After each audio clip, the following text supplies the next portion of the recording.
Now we will show how you can navigate into the quality category page once you have submitted data for that particular category. There are two ways that you can navigate into the quality category page for submission. You can click the View Details button to the right here, next to the Quality section on the Overview page. Alternatively, you can use the left-hand navigation bar and click on the Quality category underneath the Reporting Overview.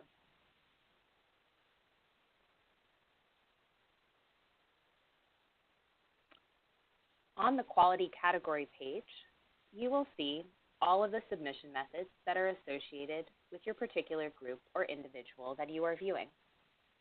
The highest scoring submission method will populate on the far left. You will see a donut chart, and in that donut chart, you will see the total possible points that you have received. Underneath there, you will see the reporting period associated with your submission, all of the measures that you have submitted will be placed into 3 different categories to help you understand how you have been scored. The first section that your measures could fall into is measures that count towards the quality performance score. You can expand and collapse each of these sections to see more details about the measures. At a high-level glance, you'll be able to see total measures submitted for that particular section, for instance, measures that counted towards the quality performance score, and also a subtotal. The second section is measures that earn bonus points. These are measures that fell out of your top scoring measures, but still received bonus points towards your score for this particular category.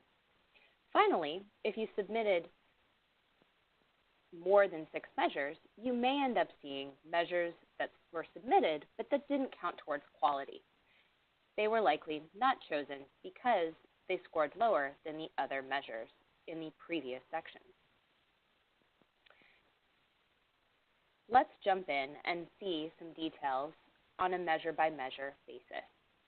You can click the Expand button on the far right of any of these measure sections to see more details. Each measure has a lot of detail. You can see the measure name, the measure ID, you can see the performance rate, and the measure score at a high-level glance at the top of each measure. Underneath, on the left, you can see benchmark data, where this particular measure fell for your submission, for instance, the performance rate and the points associated.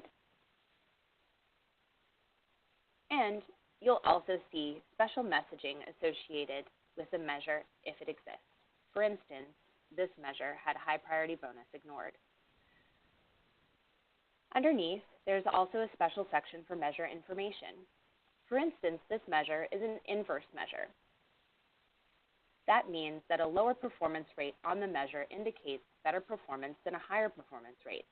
This can be seen in the benchmark at the top. You can download measure specifications by clicking on the link at the bottom of each measure card. On the far right, we have detailed information about that particular measure. This will help you to understand why you received the score that you did. In the details section, you can see the numerator, the denominator, the data completeness, and the eligible population. In the performance points section, you see the points from the benchmark decile, which is associated with the number in the benchmark data section. In the bonus points section, you can see information about high priority outcome or patient experience bonuses, other high priority bonuses, or end-to-end reporting bonuses. At the very bottom, you can see your total measure score.